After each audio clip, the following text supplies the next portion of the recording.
host, The Stephen A. Smith Show, starts right now.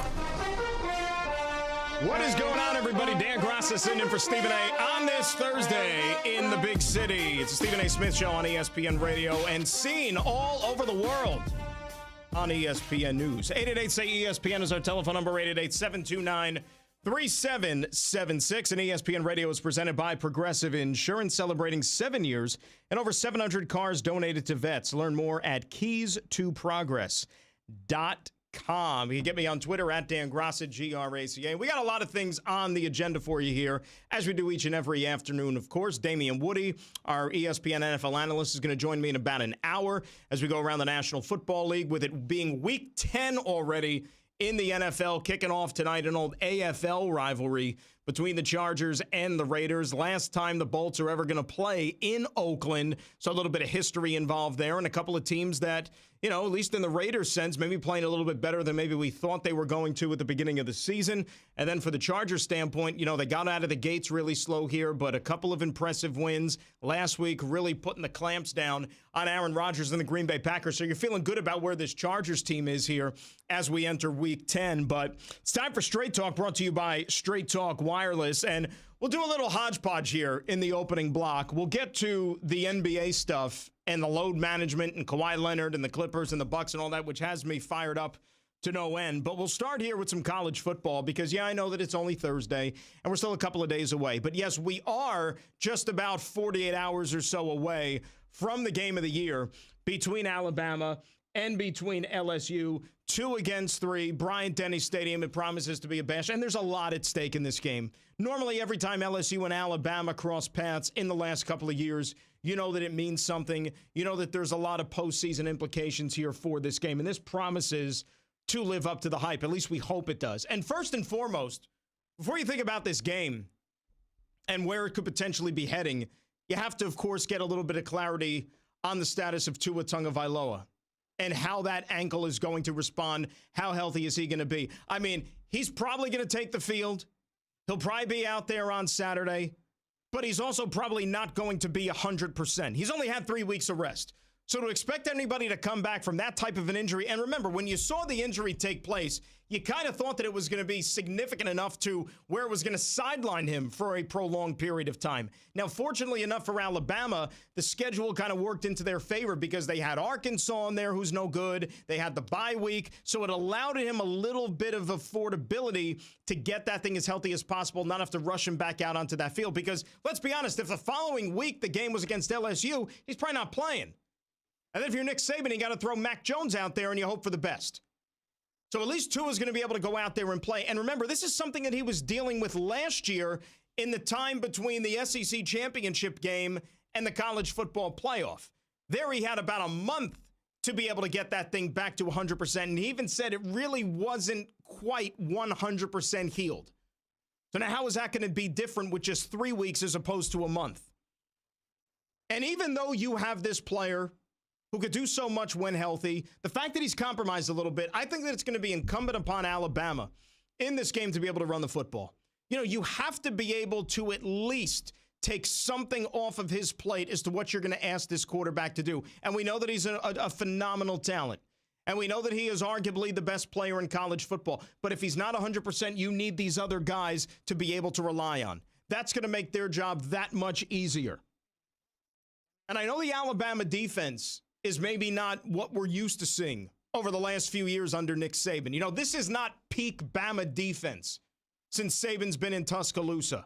You know, where it seems like each year when the NFL draft rolls around, you got like 3-4 guys who are first-round picks all coming from Alabama. This isn't the team. They're still good, but they're not dominant good. But can this Alabama defense get some pressure on Joe Burrow? Because I think they have to do that if they're going to win this football game. You know, Alabama's defense has not faced an offense like this LSU unit. And, you know, when was the last time we sat here and talked about an LSU-Alabama game where all eyes were on the LSU offense? Because that's how good they've been this year. Joe Burrow's putting himself in Heisman Trophy contention, putting himself maybe as a top draft pick in the National Football League. Joe Brady, their passing game coordinator, all of a sudden he's one of the hottest coaching candidates in all of America. But this game is way bigger for LSU and Ed Orgeron than it is for Alabama and for Nick Saban. I think that goes without saying. You're Alabama, you've been down this road. Not saying they don't want to win, not saying that they don't have eyes on a national championship. LSU needs this game.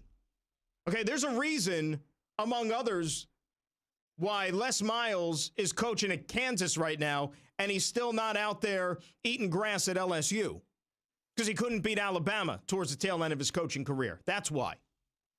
Okay, that's why Ed Orgeron is here right now, and you have to beat Alabama. You want to coach this team, it's all about winning national championships, SEC championships. Do that, you got to beat Alabama. This is a huge game for the Tigers. Huge. And Alabama's had their number. It's no secret. They've won 8 straight in this rivalry. Okay, and they've done it pretty convincingly by about an average of 2 touchdowns a game. It's been one-sided.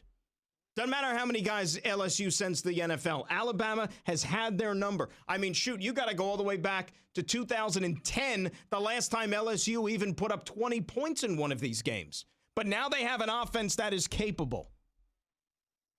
And you know what? Alabama's got a group of receivers who might be the best in the country. That, I think, is going to be a pivotal matchup in this game. The Bama passing attack versus that LSU defense and their secondary. 2 great units squaring off. A ton of storylines in this game. And, you know, as is the case in college football nowadays, the loser is not out. They really aren't. Because the way things could potentially stack up here, it might behoove you to be a loser in the long run. Like, if you lose the game, you're going to be upset. You're not going to like it. Yeah, I get all those things. But then once the dust settles and you take a step back and you look at things the next day, you say to yourself, you know what? Maybe things aren't all that bad. Like, let's just say you take care of your business the rest of the season and you go 11-1. All right? You go 11-1. You're not going to be in the SEC championship game, so then you don't have to potentially face a team like Georgia, which could very easily deal you a second loss, which would then get you knocked out of the mix. I think you have a lot to play for still, and you could still get into that top 4 even if you lose this game. Think about it. LSU, if their one blemish this year is going to be Alabama, and they go 11-1 at the end of the season, they've got wins against Texas on the road, Auburn, Florida. And then if their lone defeat is going to be to the Crimson Tide, who, when it's all said and done, might be the best team in the country, we don't know. But you mean that if you're the College Football Playoff Committee, you're going to sit there and automatically just erase LSU's name from the board because they lost to Alabama? No way. And I think the same thing applies with Alabama. We had years already where Alabama ended up as national champions, and they did not even play in the SEC Conference Championship game. So it's not exactly like it's a life or death situation or an elimination game here this Saturday. Yes, it's important. Yes, you want to win the game, no doubt. But the loser still has a heck of a lot at stake for the remainder of this season. Keep that in mind. And as far as the college football playoff rankings go, I know that we're a couple of days after it. Look, I think it's great. I think it's great entertainment. It's great theater. But the rankings on November the 5th mean next to nothing. They really and truly do. I understand here at ESPN, they invest a lot in college football, and rightfully so, and they do an outstanding job with it. Outstanding. But these weekly rankings, once they're thrown out there more than anything else, they're made for TV productions. That's all they are. They send the rankings to ESPN. The guys go up there and they say, well, Ohio State's number 1, LSU's 2, Bama 3, Penn State's 4. Clemson, who's the national champion and hasn't lost a game this year, they're not quite good enough yet. They're on the outside looking in. So that essentially is just going to get the Clemson fans all in an uproar. How can you disrespect us? How are we not in the top 4? We're the defending champs. You should show us more respect than that, blah, blah, blah, blah, blah. And then if things stay status quo, you're going to see the following week, and then you're going to see maybe a little bit of change in the rankings. And then a new fan base is going to have enough to be agitated about. That's how this thing works, and it keeps people coming back for more and more and more. And that's why college football and sports in general is so addicting, but specifically with these rankings. Because, again, the only rankings that matter, are the last ones. That is it. If you take care of your business on the field and you go out there and you win your games, you're going to be sitting pretty in that top 4 on that Selection Sunday in December. And I'll tell you right now, if you're LSU, if you're Alabama, Clemson, Penn, whoever, it might be a blessing for you that you're not ranked number 1 right now, because none of the teams in the history of the college football playoff, and what is this, year 6? None of the teams that were originally ranked number 1 in the first installment of the rankings, like Ohio State is right now, has ever gone on to win the national championship. So if we're playing by those rules, you know what? Eliminate Ohio State right now. Throw them out the door. Don't worry about them.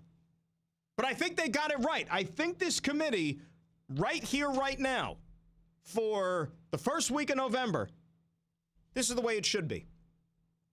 And I'll start with Clemson here. Clemson, you know what? Your best win right now is a 3-loss Texas A&M team. You struggled, life or death, to beat UNC. You play in a conference, which, let's be real, is not very good. Okay, the ACC, yes, I know that it's a Power 5, but my goodness, it leaves a lot to be desired. But if Clemson wins out, they're going to be in the top 4. Okay, Alabama and LSU are playing each other on Saturday, as you well know. Penn State and Ohio State, they still have to play each other as well. So 2 of those 4 teams that are in the top 4 right now are all going to have a loss on their ledger. But then you could sit there and say, well, wait a second.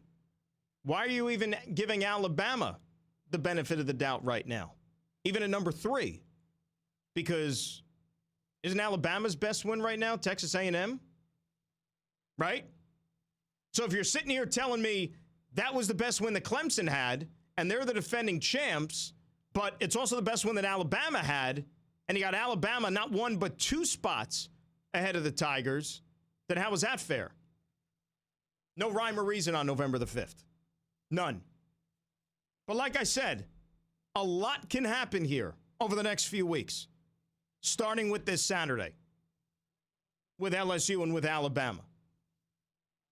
And maybe we'll get some more information when we reconvene again tomorrow about Tua Tagovailoa, how he's holding up, how the ankle is faring. I mean, they're not going to come clean and tell you that he's, what percentage he's at or anything like that, because they're not going to want to use that as an excuse if they don't go out there and play well. But he's going to play. He's going to gut it out. And if you suit up, if you're well enough to go out there and take the field, they expect you to give your best. And I'm sure that that's how Nick Saban is approaching it. That's, I'm sure, what Ed Orgeron is telling his guys with LSU. And that's the bottom line. And if he was injured enough and he couldn't play, then he wouldn't be out there. That is it. So we'll do a lot more on this game here throughout the rest of the day and tomorrow as well, when we're going to be with you here leading up to kickoff, of course, on Saturday afternoon at 3:30. As far as the NBA is concerned, there was a good game last night out there in L.A., as seen on ESPN, with the Clippers and the Bucks. Bucks found a way to win the game. Maybe partly because the Clippers didn't have Kawhi Leonard in the lineup. He sat that one out because of the load management. Let me just put it out here right now, just so we're clear, just so there's no misunderstanding whatsoever. I think all this load management and rest stuff, okay, just so you're not misconstruing what I'm saying here, I think it is absolutely a bunch of garbage. You could call me old school. You could call me living in the past. You could call it whatever it is. But it just boggles my mind that now all of a sudden we have to sit there and cater to athletes who are supposed to be world-class athletes, the best in the world, the guys that make oodles of dollars. And now we're going to give them almost like free vacation days and free days off. And the fact that we're already having to do this the first couple of weeks of the season, I mean, where have we lost our way? Really, where have we lost our way? And this is the second time they've already done it with Kawhi Leonard this year. And I know you're going to come back at me and you're going to say, well, wait a second. You know what? It worked for him last year because he took the Toronto Raptors to a championship. It worked last season. Okay, it worked last season. That's great. And you know what? He won a finals MVP and he was a champion with the San Antonio Spurs. I get it. And he's got a quad injury and blah, blah, blah, blah, blah, blah, blah. So what?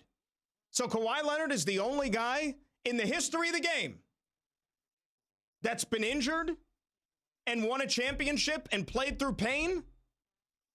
And now we're going to have to keep subscribing this same remedy and this same treatment for the rest of his career. And not just him, but it gives a free pass to everybody else as well. So they don't have to play 82 games. Maybe keep it around 60, 65. Because here's something else which they conveniently leave out and they expect you to just go along with because sometimes they think that we, the fans, are fools. Just because you preach load management and you put the plan into place does not guarantee that your story is going to end like it did last year with the Clippers or the Raptors and Kawhi Leonard. There's no guarantee. So that's one team that's doing it. There could be 3, 4 other teams doing it, whether it's Houston, with Harden, Westbrook, whoever. It doesn't mean they're going to win a championship. So it could be all for naught. And I was saying this before the show to my friend, my producer, John Winthrop, who is on team load management. What happens if you sit these guys and you want to preserve them for the long run?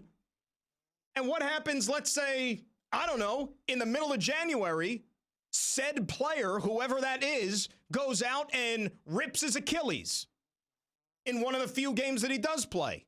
How did load management factor in there? There's no guarantees. You might as well just go out there and play. And don't even start with the cheating the fans and cheating the public. That's not right. You know, what happens to the fan, to the guy who works 2 jobs, and he's got 3 young kids, big basketball fans, works 12-hour days, and he saves up every last penny he has as a gift to be able to buy tickets so when his kid's favorite player, who in this case might be Kawhi Leonard, all right, when they come into town for their one trip a year, you know, if they live in Cleveland, and the only time the Clippers come in to play the Cavaliers, he buys the tickets, buys the jerseys, they're there early, they can't wait to see Kawhi Leonard, and then they show up to the arena, and then they get the inactive list, and it says, Kawhi Leonard out tonight, load management. What do you tell the fan? What do you tell them? Do we not care about them? Because remember, this game is only as popular as its fan base is, okay? That's the reason this game is as lucrative as it is a worldwide phenomenon. The reason these guys have the lifestyles that they have, earn the money that they earn, because there is this insatiable demand for the product. But if you continually keep thumbing your nose at the face of the fan, eventually they're going to say, you know what? Enough is enough. You think ESPN, our company, you think they, when they scheduled the game or they got a national TV game, second week of the season with the Bucks and the Clippers, you think they like that? The fact that Kawhi Leonard isn't playing in the game? Plus Paul George is already out? So the Clippers are on national TV last night against Giannis and the Bucks, but no superstars. None. But Kawhi's going to give it a go tonight because they have a back-to-back, and they're playing Portland. Not on ESPN, by the way. I mean, that's not right. I mean, I don't know for years and years. How did these guys ever play back-to-back games before? I mean, I don't know how they did it. It must have been like a magic potion. You know, Michael Jordan went to the finals every single year for how many straight seasons? Now, I know he took a little break there in between, but go look at Michael Jordan's resume. 82 games, 82 games, 82 games, 82 games. They played 3 games in 4 nights. Game was way more physical back then, too, than it is now. Now you drive the lane, it's like the parting of the Red Sea half the time. Nobody even wants to play defense. Why? So they could save their legs for the other end of the floor so they could go there and chuck up 3-pointers. And you see these quotes. I mean, I'm seeing this stuff. The NBA director of sports medicine deems that Kawhi Leonard is, quote, not a healthy player. Well, what does that mean he's not a healthy player? Seriously, explain to me what means that he's not a healthy player. Did he not just play the other day? Did he not already just play a game the other day? But now he's not a healthy player? He's not a healthy player on Wednesday, but on Thursday he's going to be a healthy player because he could go play the Portland Trailblazers in the second half of the back-to-back. I just can't figure this thing out. I really cannot figure this thing out. The fact that you're giving guys nights off in the first couple of weeks of the season. How ludicrous is that? Did they just not have the whole summer off? You know, Kawhi Leonard's played, 6 games in the last 4.5 months? When can I get that? Where can I get that job? Somebody tell me. Where do I apply? Where can I find that? Where I can work 6 days in 4.5 months and get paid $25 million or whatever it is. Where do I get that job? Somebody email me the link. I mean, enough is enough. Play the games. That was Straight Talk Wireless. Everything for less. Only at Walmart. I know other people are incensed about this. 888-SAY-ESPN, 888-729-3776. We'll do some NFL later with Damian Woody.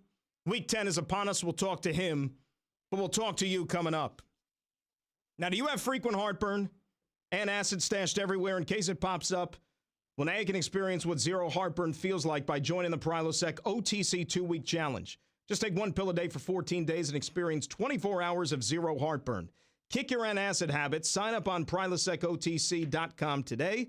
And when you sign up, you get $3 off to help you get started.